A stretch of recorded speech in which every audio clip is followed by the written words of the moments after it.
So, Mr. President, let us begin with the current situation in Aleppo.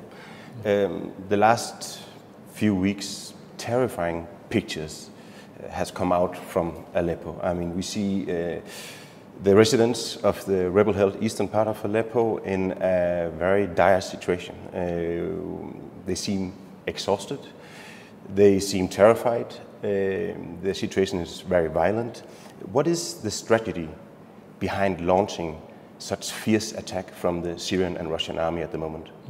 Actually, we didn't launch an attack because the Syrian army has continued its drive toward liberating every part of Syria, including Aleppo or eastern Aleppo, from the terrorists. But there was a ceasefire for 1 week in order to give the treaty or the agreement, let's say, between the Russian and the American a way to be implemented, and didn't work. When that week ended, we continued our drive as army to liberate eastern Aleppo from the terrorists. But actually, when we want to talk about the dire situation in eastern Aleppo, it's not because the government, it's because of the terrorists. They've been in that area for years now, but we only heard about that dire situation in the media recently, in the Western media, because the situation of the terrorists are very bad. This is the only reason. Well, if I want to talk about the situation there, we never prevented any medical supply or food supply or any other thing from entering East Aleppo. There's no embargo. If that's what you mean, there's no embargo. And our role as a government is to encircle the terrorists in order to liberate every part of the city. But what I also mean is we see pictures of children being killed, children at hospitals. We see pictures of demolished hospitals. Who's targeting those hospitals? Let me tell you something about those pictures of children. Of course, in every war, there are victims. There are innocent victims, and that's why every war is bad war. But if you look at those pictures that they've been promoted as pictures in the Western media, they only singled out few pictures of children that suit their political agenda, just to accuse the Syrian government. While you've been here now for 2 days, and they've been daily shelling from the eastern part of Aleppo toward the rest of the city, and there was wholesale killing and destruction of the other part of the city, and tens of victims and tens of wounded people from Aleppo. But the Western corporations didn't talk about them. The Western officials didn't issue a single statement regarding those children and women and elderly and innocents in general. So this is part of the propaganda and demonization of the government in Syria. That doesn't mean when you have war again that you don't have victims. But the Syrian government has opened the door for the militants in eastern part of Aleppo to leave safely with guarantees, and for the people of that areas to go back to their houses. But residents in the area, eyewitnesses, international aid organizations, all saying that the hospitals have been targeted. And when I look at the pictures, I see hospitals. I see the beds inside the hospitals, and it to me really looks like it is demolished, it has been targeted. So who is targeting the hospitals? I don't have the answer to which hospital are you talking about. The M10 hospital. Because we don't have any fact about it. We only have allegations. So answering allegations should be only through... But pictures is facts. Pictures cannot tell you the story, even videos. Everything could be manipulated these days. I wouldn't say that there are no such attacks on any building, but as a government we don't have policy to destroy hospitals or schools or any such facility to the people for a simple reason. First of all, morally. The second reason, that if we do so, we are offering the militants the incubator, the social incubator that they've been looking for. It's going to be a gift, something we wouldn't do because it's against our interest. It's like shooting ourselves in the foot. If there's such attack from the army, it could be by mistake, but we don't have any information that thing has happened. All what we have is allegations, and only in the Western media, not from Syria. So if the Syrian army, they didn't attack hospitals, or maybe they did by mistake, you say, are you sure it's not the Russian Air Force who are targeting hospitals. The question that we should ask when you have a crime, who is the beneficiary of that crime? What would get, I mean, for the Russians or the Syrian, did they attack hospital? Nothing, they wouldn't get anything. I mean, even if you want to talk about the terrorists, most of the hospital for the militants would be in the basement in ordinary buildings. So attacking a hospital intentionally by the army is based on shaky logic, let's say. So do you then agree that whoever attacks hospitals, they are guilty of war crimes? Of course. By international law it is. I mean, hospitals have immunity. Any other facility for any inhabitant area inhabited by civilians, not by militants, has immunity. And shouldn't any government do it, of course. I agree with you. Mr. President, you have kids yourself, and I'm sure you're also watching television. You also watch these pictures of children at the hospitals, children being buried in the rubble. How does it affect you when you look at these pictures of Syrian children? Of course, I have children. I have the same feeling of any father and mother who would care a lot about their children and how would they feel if they lose a member of their family. And by the way, we lost a member of our families during the conflict because of the terrorist attacks. But when you look at those killed the children, you think why the terrorists did so. Why did Qatar and Saudi Arabia and Turkey committed those crimes? And I wonder, why would the Western countries, mainly the USA and its ally in Europe, have supported those terrorists who've been committed crimes in Syria? That's the first thing I thought about. Of course, as president, the second thing that I would think about is how can I protect the Syrian people and the Syrian children, and how can I protect the innocent from having the same fate any hour or any coming day. So you are blaming the rebels in the eastern part of Aleppo of being behind the attacks on the children of Aleppo? You can take your camera to Aleppo, to the other part of Aleppo, which is under the control of the government, which is, I mean, when you see the fact, it's more credible than what I'm going to say, but you can see how many civilians has been killed during the last 2 months in Aleppo. Hundreds of civilians has been killed by the rebels. The question, why didn't we hear about them in the Western media? That's my question. Again, I wouldn't say that you don't have civilians going as victims, but when it's shelled by mortars, by the rebels intentionally, we have to talk about this crime as well. At the moment, there is a 7-year-old girl. Her name is Bana Alebet from Aleppo. She's tweeting about her life in the eastern part of Aleppo. She's talking about the massive bombardments. She's very scared every time she wakes up and realizes, fortunately, she's still alive. Do you trust her as an eyewitness? You cannot build your political position or stand, let's say, according to a video promoted by the terrorists or their supporters. It's a game now, a game of propaganda. It's a game of media. You can see anything, and you can be sympathetic with every picture and every video you see. But our mission as a government is to deal with the reality.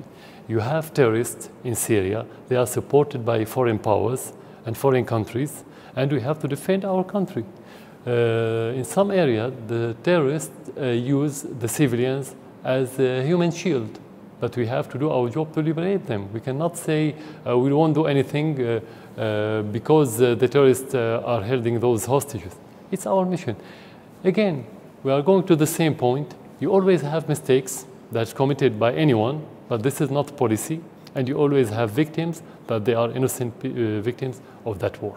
What kind of mistakes did the Syrian army do? Any individual mistakes. Have you ever any examples of? You have institutions that, I mean, anyone could be punished if he commit a mistake. That would happen in any war, in every army. This is common sense. You have encouraged the civilians in the eastern part of Aleppo, and also actually the rebels, to leave the place. Yeah. You wanted to create a humanitarian corridor. Can you guarantee the safety of those civilians and the rebels if they leave the rebel-held part of the city? Exactly. That's what we announced a few days ago.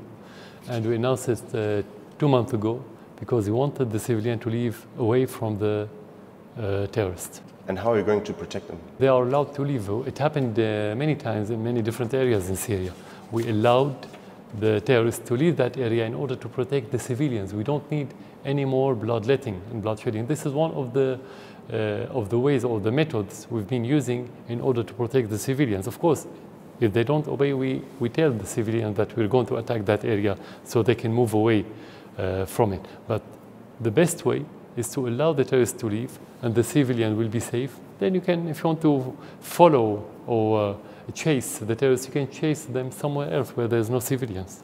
Do you understand if people around the world who are watching these terrifying pictures coming out of the eastern part of Aleppo, if they maybe think that you are denying facts, that you also have some kind of responsibility for the victims, for the bombing of the hospitals, for the bombing of the civilian infrastructure? Do you understand that some people, they may think you are denying facts? Yeah, look, if we've been faced by lies since the beginning of the war on Syria, accepting those lies as reality doesn't make me credible. It's not mean to, I wouldn't be credible if I say, oh yeah, you're right. That's why I said, there's difference between accepting policy, that this is a policy, or accepting that they always have mistakes. I didn't deny any mistake to be committed by any individual. I said there's always mistake. There are always mistakes committed in any war. So I'm very realistic. But to say that this is our aim as a government, we give the order to destroy hospitals or schools or to kill civilians, this is against our interest. I mean, if we want to put the morals aside, we wouldn't do it because this is against us. So how can those people that would say that we are only denying facts, can they convince anyone that we are working against our interest? This is first. Second, if we are killing people, Syrian people, and destroying hospitals and doing all this, committing all these atrocities, and we've been faced by all the great power and the petrodollar in the world, how can I be president after nearly 6 years of the beginning of the war? I'm not Superman. If I don't have support, I wouldn't be here. And because I have the support, and because we defend the Syrian people, we have the support as president or as a government. This is how to refute all these claims. I mean, at the end, the reality is telling. So there is a fierce battle going on in Aleppo right now. What will be the Syrian army and the Russian army's next move to retake the eastern rebel-held part of Aleppo? To continue the fight with the rebels till they leave Aleppo. They have to. There's no other options. We won't accept that terrorists will take control of any part of Syria, not only Aleppo. This is our mission, and this is our goal, and this is our next step. So this intense way of warfare that we see right now will continue, that's what you're saying? No, if you have any other option, like the reconciliations in other areas, that's the best option, not the war. And that's why we announced, we gave many amnesties to hundreds and maybe thousands, not hundreds, to thousands of militants in order to save blood, and it worked. That's why we said we give them guarantee whether they want to have reconciliation and to have the amnesty, or to live with their armaments outside the city of Aleppo completely, to leave the city safe and to go back to its, for the people to go back to their normal life. The United States, they stopped all bilateral talks with Russia about any kind of peace agreement. And the Russians, they said that they actually regret this. Do you regret it as well? We regret it, but we knew in advance that it wouldn't work, because the agreement is not only about the talk between the two great powers. It's not about what they're going to sign or agree upon. It's about the will. And we already knew, we had already known that the Americans didn't have the will to reach any agreement, because the main part of that agreement is to attack al-Nusra, which is, according to the American list and to the United Nations list, is a terrorist group. But in the Syrian conflict, it's American card. Without the al-Nusra, the American cannot have any real, let's say, and concrete and effective card in the Syrian arena. That's why we regret it, but we already knew that it wouldn't happen. But isn't it very difficult for the United States to separate the so-called moderate rebels and some of the more radical rebels? Isn't it very difficult when you are attacking the moderate rebels all the time? You are right. Do you know why you are right? Do you know the unicorn animal that, like horse, has a long horn? It's myth, and the moderate opposition is myth. That's why you cannot separate something that doesn't exist from something that exists. All of them have the same grassroots. The same grassroots used to be called Free Syrian Army 4 years ago, 5 years ago. Then it became al-Nusra, then it became ISIS. So the same grassroots move from group to another group. That's why they cannot separate it, and they don't want. If this is reality, not a myth, they don't want, but they cannot because it doesn't exist. But why did you ask them to do it if it's not possible? Because they insisted that there is a moderate opposition, and the Russians told them, okay, if there is a moderate opposition, please separate those moderates from the extremists, and they didn't work because they don't exist. That's why. What do you think will be the consequences of the US suspension of the bilateral talks? I mean, until now, the Syrian and Russian army, they have avoided direct clashes with the US army. Yeah. Do you think that there's an increased risk of direct attacks between you and your allies and the US army? Many people are talking about the escalation if it didn't work or if it's not implemented, I mean the agreement. But actually that escalation has been happening for a while now. I mean, before that agreement, let's say, failed, the American attacked our forces in Deir ez-Zor, and everybody knows that only one group existed in Deir ez-Zor, which is ISIS, and ISIS came and took the place of the Syrian army, and they threatened the city, which is called Deir ez-Zor, because of the American attacks. So talking about the escalation, it's already happening. Talking about direct confrontation, I mean, since the World War II, that never happened. I mean, it was very close to happen during the Cuban Missile Crisis in 1962, I think. Now, the situation is different because in the United States, you don't have superior statecraft. When you don't have superior statecraft, you should expect anything, and you should always expect the worst. I'm sure that Russia is doing its best not to reach that point, but do the American, or do, let's say, the hawk parts or the group within the administration do their best to avoid that confrontation, or the opposite, do their best to have this confrontation with Russia? That's what worries us. And talking about the incident in Deir ez-Zor on September 17, it was British, Australian, US and Danish fighter jets who allegedly attacked the Syrian army. Denmark, like the other countries, they said it was a mistake. Do you accept that explanation? We accept the explanation, but that doesn't mean we accept that error. It doesn't mean we justify it. To say a mistake, maybe you have the wrong information, especially as you are fulfilling American mission. I'm sure not the Danish, not the British decided which target they should attack. I'm sure the Americans said, this is our target, and this is where ISIS, of course, they deceive the others and tell them we're going to attack ISIS. Maybe that's the truth. But is it acceptable for the Danish people that your army is fulfilling military missions of other countries without verifying the target and knowing where is it heading? Do you take a bus without knowing where the bus is going to? You don't. So it's not acceptable. Maybe it's a mistake, that's true, but the mistake is not acceptable. So do you think that indirectly Denmark, they were helping ISIS? In reality, they helped ISIS because of this attack, because they killed tens of Syrian soldiers who were defending the city of Deir ez-Zor from being under the control of ISIS, and now ISIS took the place, took that hills that overlooked the city, so they could be able someday to take control of Deir ez-Zor because of that attack. And you think that the US, they did that on purpose, and Denmark, they helped them without knowing? I don't know about Denmark. I don't know if it's without knowing. Maybe, but the only reason that make me believe so, because the European implement and fulfill what the Americans do in every field without asking and without discussing, to be frank.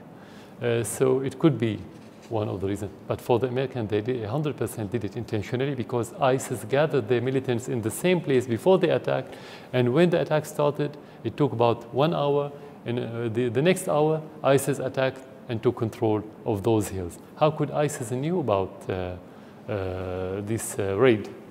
before it happened. Of course, this is not the only indication for us that the United States is supporting ISIS. The attack on Palmyra, when they occupied and took control of Palmyra under the supervision of the Americans, the smuggling of oil, the extraction of oil from oil fields in Syria, in the desert, in the middle of the day.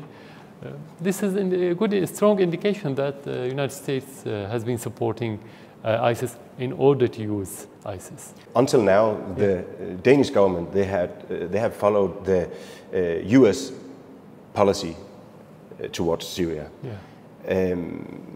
They even said that they were willing to engage in a military operation against the Syrian army.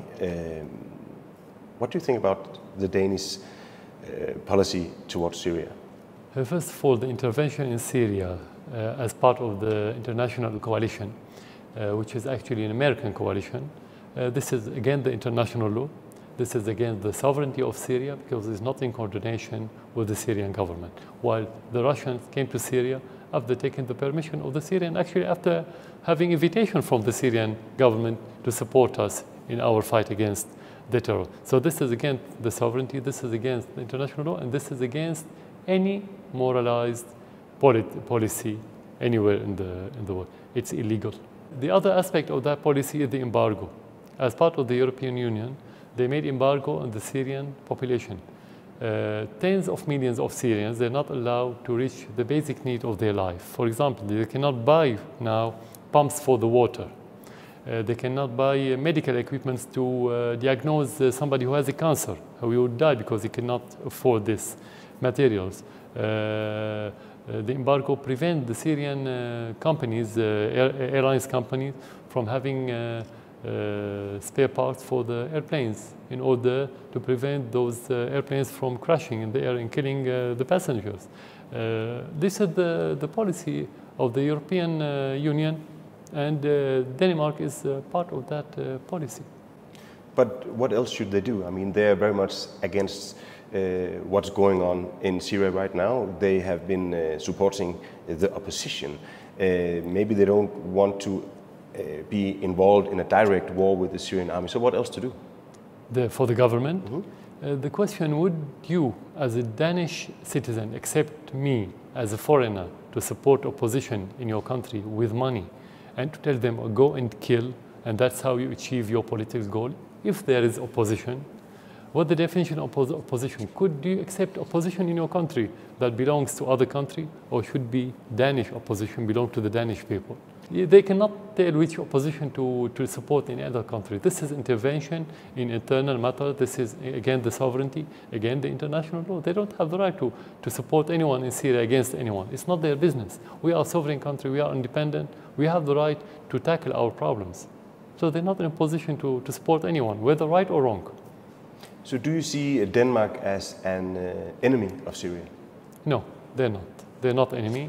There's a big difference between the Danish people, like most of the European people, they were friends to Syria, but it's about the policy of the government. It's about whole Europe now being absent from the political map, at least since 2003, after the invasion of Iraq, just because they had to follow the Americans, and they don't dare to take their independent, let's say, path in politics. We differentiate precisely between the government and the people of Denmark, and the same for other countries.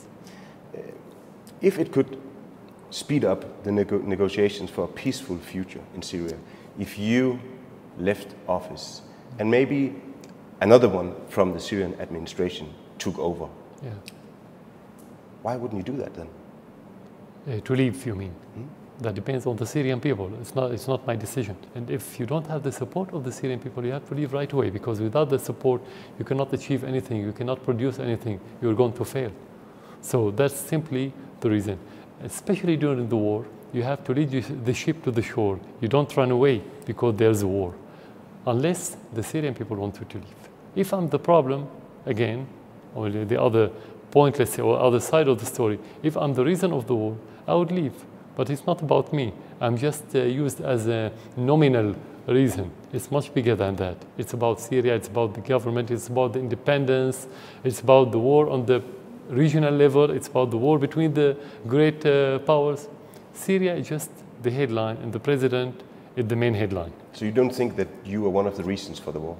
No, I'm not the reason for the war. Because if I'm reason, the war should have started in 2000, since I became president, not 2011, when the money started pouring from Qatar, and when the United States took the decision that they want to topple governments and president because they don't suit them. But don't you think you are the reason that the war escalated? Because of me. So the terrorists, according to what you're saying, terrorists are not responsible. They are very peaceful people. The money of Qatar and Saudi Arabia and Turkey are something legal and natural, let's say.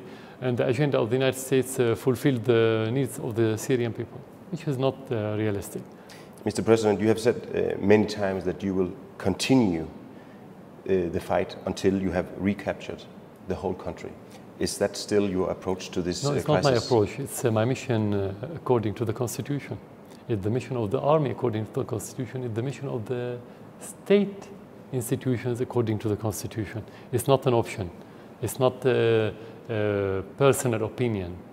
It's not my plan. My mission is to defend the civilians. My mission is to fight terrorists.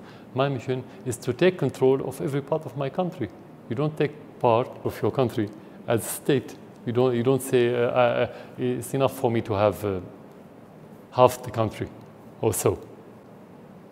So you think that you are defending the civilians? I mean, more than 100,000 civilians have been killed. Some people say 250,000, some people say 300,000. Do you think you are defending the civilians in Syria? The majority of those that you're talking about, the victims, are supporters of the government, not the opposite. Another part which is unbiased, not in the middle. It doesn't belong to the government or to the other. So the majority are supporters. So of course I'm defending the civilians. Again, otherwise, if I'm killing the civilians, as the propaganda would promote for 4 years, I wouldn't be here as president. I cannot withstand for nearly 6 years. Last question, Mr. President. Do you believe in a diplomatic, political solution, or do you, deep inside your heart, know that this is going to be a military solution, and that is really what you want? Neither. Because when you have problem, you have solution. You don't have kind of solution. But the problem itself will tell you how many aspects of that problems you have. For example, if I believe in political solution, but you have terrorism, you cannot have political solution because you have chaos. If you have chaos, this is the antithesis to anything natural, including the political process. So you need first to fight terrorists in order to reach political solution. So in reality, you have to follow both paths, the military and the diplomatic or the political, because they are related to each other. So it's not about my belief, it's not what I believe, it's what the requirement of this conflict to be solved. So you don't define it. The whole circumstances defined. For example, regarding the terrorists, it's not only about military solution, it's about the adjacent countries and the Western countries stop supporting the terrorists. If they stop supporting them, the military aspect of that solution will be marginalized. It won't be important because they will be weak. You will give a chance to more political initiatives in that regard. If they support them more, actually what's going to happen is the opposite. The political solution or path will be marginalized. So it's not about what I believe in. It's I wish we can solve everything politically. I wish. That's what I think is suitable. But it's not about what I wish. It's about the facts on the ground. Thank you very much, Mr. President. Thank you for coming.